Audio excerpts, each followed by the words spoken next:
Hello dear student, welcome. तो redemption of preference shares का जो जनरल एंट्रीज वाला सम है, इसमें बोनस इशू भी दिया, राइट। तो खतरनाक सम है, एकदम अच्छे से करा देता हूँ, ज़बरदस्त वाला, एकदम प्यार मोहब्बत में अच्छे से ट्राई करता हूँ। ओके। तो रिडम्पशन ऑफ प्रेफरेंस शेयर्स का मतलब होता है अच्छी खासी कंपनी है और कंपनी के पास बहुत पैसा है।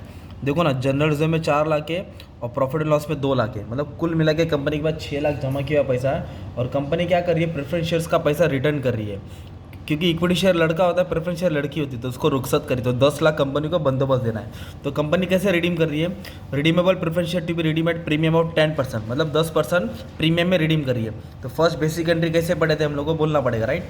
तो redemption of preference shares, share आ रहा है, उस पर कंपनी प्रीमियम दे रही है, जो खर्चा होता है डेबिट किया जाता है, किसको देना पड़ता है, प्रेफरेंस शेयर होल्डर को। Redemption of preference shares, premium to preference holder. तो कितना प्रेफरेंस शेयर्स का वैल्यू है, नॉमिनल वैल्यू 10 लाख।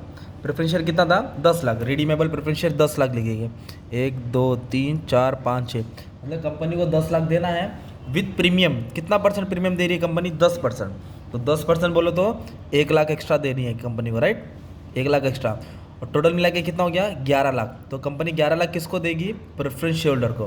तो ये दोनों को डेबिट करना है, प्रेफरेंस शेयर होल्डर को क्रेडिट करना है। मतलब कंपनी को 10 लाख अलग से देना है, 1 लाख प्रीमियम देना है, टोटल 11 लाख 10 हज़ार, sorry 11 lakh preference share holder को देना है। तो ये हो गई फर्स्ट एंट्री। अभी सेकंड आता है इक्विटी शेयर बेचा, और एक आता है इन्वेस्टमेंट बेचा। तो इधर इक्विटी शेयर्स भी नहीं दिया है कि कितना शेयर बेचा है। Fresh issue of equity share to be made terms of provision company से, कंपनी के एक्ट के हिसाब से उन्होंने इक्विटी शेयर इशू किया, रूल्स एंड रेगुलेशन के हिसाब से। तो मैं इसकी एंट्री लिख देता हूँ, इधर कैलकुलेशन के हिसाब से सॉल्व करना पड़ेगा। तो जब भी कंपनी इक्विटी शेयर बेचेगा तो पैसा आएगा बैंक अकाउंट डेबिट, और शेयर्स जाएगा तो इधर लिखेंगे टू इक्विटी शेयर कैपिटल। क्या लिखेंगे, टू इक्विटी शेयर कैपिटल। और कितना शेयर इशू किया वो नहीं दिया है, तो यही तो मेन ढूंढना है। और इधर क्या बोला है कंपनी ने, investment sold at market value. तो इन्वेस्टमेंट 4 लाख का था और 4 लाख 40 में बेचा। कितने का था, 4 लाख, और कितने में बेचा, तो फ़ायदा हो गया, तो प्रॉफिट एंड लॉस हो गया, फ़ायदा हो गया। तो पैसा आ रहा है, ओके, बैंक अकाउंट डेबिट करेंगे। पैसा क्यों आया, क्योंकि हमने इन्वेस्टमेंट बेचा, तो इन्वेस्टमेंट जा रहा है, इन्वेस्टमेंट को क्या करेंगे, क्रेडिट करेंगे। और फ़ायदा हो गया, इसके लिए प्रॉफिट एंड लॉस किधर आएगा, क्रेडिट में आएगा। लॉस होगा तो डेबिट में आएगा। इन्वेस्टमेंट की एंट्री पास करते हैं। इन्वेस्टमेंट 4 लाख का था, तो 4 लाख का इन्वेस्टमेंट था, और अपन ने कितने का बेचा, 4 लाख 40 हज़ार। तो अपने पास 4 लाख 40 हज़ार आ रहा है, तो इसके लिए बैंक में डेबिट किया, तो 40 हज़ार क्या हो गया, फ़ायदा हो गया। फ़ायदा किधर डालेंगे, प्रॉफिट एंड लॉस में, है ना। तो ये हो गया इन्वेस्टमेंट की एंट्री, क्योंकि इन्वेस्टमेंट बेच के पैसा है, पर कितना शेयर इशू किया वो नहीं दिया है। तो इसके लिए अभी अपने को CRR क्रिएट करना पड़ेगा। तो CRR का फॉर्मूला क्या है, nominal value of preference shares minus fresh equity issue. तभी इधर अपने को फ्रेश इक्विटी इशू ढूंढना है, इसके लिए एक्स ले लिया। और नॉमिनल वैल्यू प्रेफरेंस शेयर, अपने को कितना रुपया देने का था प्रेफरेंस शेयर का, 10 लाख। तो 10 लाख का बंदोबस्त करने का था, तो उसके लिए कितना शेयर इशू क्या नहीं मालूम। तो CRR मतलब घर से कितना रुपया उठाया, CRR मतलब जमा किया पैसा जो घर से उठाया। तो उनके पास जनरल रिजर्व है, देखो जनरल रिजर्व में कितना बैलेंस है, 4 लाख। तो जनरल रिजर्व में 4 लाख है, और प्रॉफिट एंड लॉस में कितना बैलेंस है, 2 लाख। प्रॉफिट एंड लॉस में कितना है, 2 लाख। तो घर की तिजोरी में 4 लाख भी है और 2 लाख भी है, और इन्वेस्टमेंट बेच के 40 हज़ार फ़ायदा हो गया ना, तो और प्रॉफिट बढ़ गया। अगर लॉस होता तो कम होता। तो 4 लाख तो जनरल रिजर्व में है, 2 लाख प्रॉफिट एंड लॉस में, और 40 हज़ार फ़ायदा हो गया। तो अभी अपने पास टोटल प्रॉफिट एंड लॉस में 2 लाख 40 है। तो अपने पास कितना रुपया है, 6 लाख 40। घर के अंदर कितना रुपया है, 6 लाख 40। ये रिजर्व क्रिएट कर रहे हैं हम लोग, है ना, 6 लाख 40। तो देने का था 10 लाख, और घर में है 6 lakh 40। Nominal value preference share देना है 10 लाख, घर में कितना है, तो जो कम पड़ेगा उतने का शेयर हम लोग क्या करेंगे, इशू करेंगे। तो ये माइनस इधर आएगा, प्लस हो जाएगा। तो 10 लाख में से 6 लाख 40 का बंदोबस्त हो गया, राइट। तो कितना आया आंसर, 3 लाख 60 हज़ार। कितना आया, तो कंपनी 3 लाख 60 हज़ार का शेयर इशू करेगा। एक्स बोले तो इक्विटी शेयर इशू करेगा। कितना रुपए का शेयर इशू करेगा, 3 लाख 60 रुपये का। और एक शेयर कितने का है, देखो 100 रुपये का। फेस वैल्यू 10 है कि 100 है, 100। तो कितना रुपया था, 3 लाख 60 हज़ार, और फेस वैल्यू कितना है, 100। तो मतलब कंपनी ने कितना शेयर बेचा, मालूम है, 2 जीरो काट देंगे, 36 हज़ार शेयर बेचा। कितना शेयर बेचा, एट 100 ईच, मतलब प्रीमियम ने लिया, 100 रुपये का शेयर बेचा ना। तो फिर इधर लिखेंगे आप लोग, राइट। तो कंपनी ने कितना शेयर इशू किया, 3600 शेयर, एक शेयर 100 रुपये का, मतलब 3 लाख 60 हज़ार कंपनी के पास आ रहा है। कितना आ रहा है, 3 लाख 60 हज़ार। तो इस तरह का मतलब देना था 10 लाख, घर में 6 लाख 40, तो जो कम पड़ा उतने का शेयर इशू किया, सिंपल। अभी अपनों को क्या क्या क्रिएट किया हमने, कैपिटल रिडम्पशन रिजर्व। घर से कितना रुपये हमने उठाया, 6,40,000। तो इधर लिखेंगे कैपिटल रिडेम्पशन रिजर्व, एक रिजर्व क्रिएट किया। तो कहाँ से उठाया, जनरल रिजर्व से भी उठाया, प्रॉफिट एंड लॉस से, तो दोनों आएगा। तो जनरल रिजर्व हमने इस्तेमाल किया, कितना रुपया यूज़ किया जनरल रिजर्व का, 4 लाख, ओके। और प्रॉफिट एंड लॉस से कितना इस्तेमाल किया, 2,40,000। कितना इस्तेमाल किया, 2,40,000। तो टोटल कितना रिजर्व क्रिएट किया, 6,40,000। तो ये होगी तुम्हारी ड्यू की एंट्री, किसकी, ड्यू। ये CRR की एंट्री।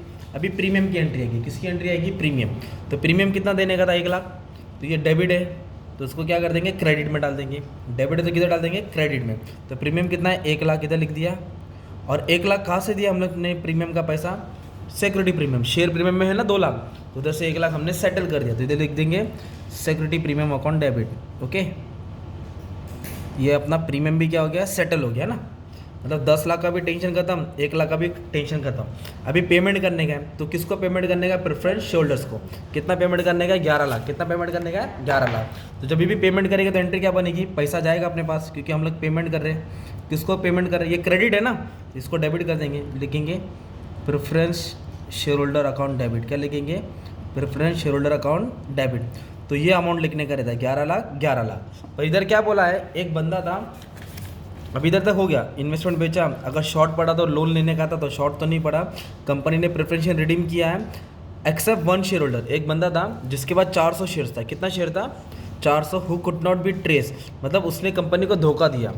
मतलब कुड नॉट बी ट्रेस का मतलब होता है कि उसने शुरुआत में कंपनी को 400 शेयर का पेमेंट नहीं किया था, अब कंपनी 400 शेयर का पेमेंट कम करेगी। तो जब कुड नॉट बी ट्रेस आया ना, तो कितना शेयर से, 400। तो नंबर ऑफ शेयर कितना है, 400। और एक शेयर का फेस वैल्यू था 100 रुपया। एक शेयर कितने का था, प्रेफरेंस शेयर 100 का। तो कंपनी ने 40,000 नहीं दिया। कितना नहीं दिया, 40,000। कंपनी ने 40,000 नहीं दिया। अभी इसमें प्रीमियम भी ऐड कर देंगे। क्या ऐड करेंगे, प्रीमियम। प्रीमियम कितना था, 4,000। प्रीमियम कितना था, 4। तो कंपनी ने 44,000 कम पेमेंट किया। तो जबकि कंपनी को देना था 11 लाख, कितना देना था, तो कॉल के कितने शेयर थे, 400 शेयर, और एक शेयर 100 का था, मतलब 40,000 रुपये का शेयर्स की वैल्यू थी प्लस प्रीमियम। तो ये 44,000 क्या किया हमने, कम दिया। तो 11 लाख में से 44,000 क्या करेंगे, कंपनी कम देगी। तो कंपनी ने कितना पे किया, 10,56,000। 10,56,000 पे किया।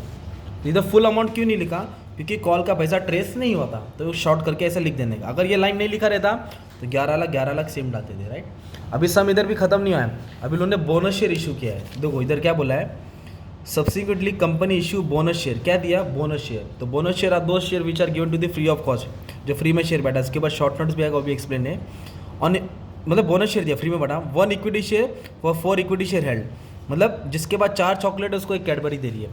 Issue 1 for 4 equity share held, मतलब जिसके बाद 4 चॉकलेट है उसको एक कैडबरी, 8 चॉकलेट को 2 कैडबरी। तो पहले देखेंगे कि इनके पास कितना शेयर था। तो देखो इनके पास कितने शेयर था, 20,000 शेयर था। हेल्ड मतलब था, तो 20,000 शेयर था। फ्रेश इशू क्या लिखेंगे, अभी कितना शेयर इशू किया फ्रेश, 3600।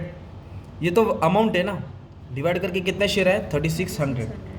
तो टोटल कितने शेयर उनके पास, 23,600। कितने शेयर से, 23,600।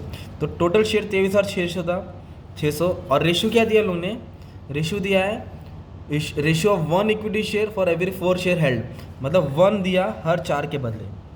जो हेल्ड बोला रहता है ना उसको डिनोमिनेटर में लिखना है, डिवाइड में। और कितना दिया, 1 दिया, तो हर 4 के बदले 1 दिया। तो इसको सॉल्व करेंगे तो आपको नंबर ऑफ शेयर्स मिलेगा जो कंपनी ने बोनस शेयर फ्री में बांटा। तो नंबर ऑफ शेयर कितना बांटा, 5,900 शेयर्स। कितना शेयर बांटा। और बोनस शेयर हमेशा क्या फेस वैल्यू में दिया रहता है, तो एक शेयर कितने का रहता है, 100 का।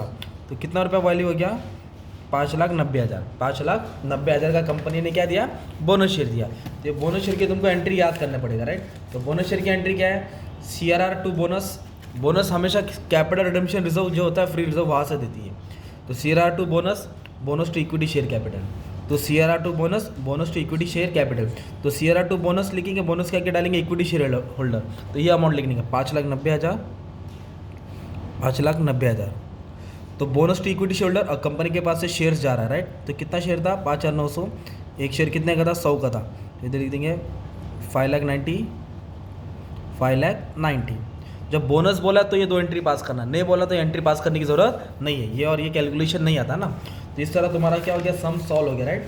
अभी नरेशन तुमको लिखने का तो कैसे लिख सकते मालूम है क्या, इधर क्या लिखेंगे, being preference share due for redemption, being investment sold, being investment sold, being equity share issue, being CRR created, क्या लिख देंगे, being CRR created for redemption, being security premium use for premium, या पेड कर देंगे, being payment made to preference holder, okay, being bonus share declare, ये declare है, अब being bonus share issue, declare issue, declare issue, entry क्या है, CRR to bonus, bonus to equity share capital. तो इस तरह का तुम्हारा अच्छा खासा सम हो गया बोनस का, ठीक है। All the best for your exam, thank you very much, ठीक है।